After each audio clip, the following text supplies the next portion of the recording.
How to find show tab bar settings on Samsung Internet Browser. Hello guys, in today's video I'm gonna show you how to find show tab bar settings on Samsung Internet Browser. First thing, open the browser and now click these three lines here in the top corner and click settings.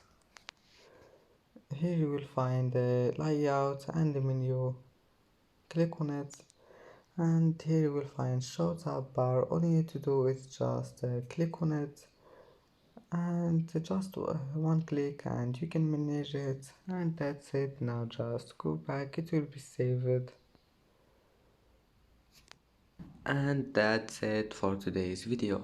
If you like this video, don't forget like and subscribe, and thank you for watching this video until the end, and see you in the next video.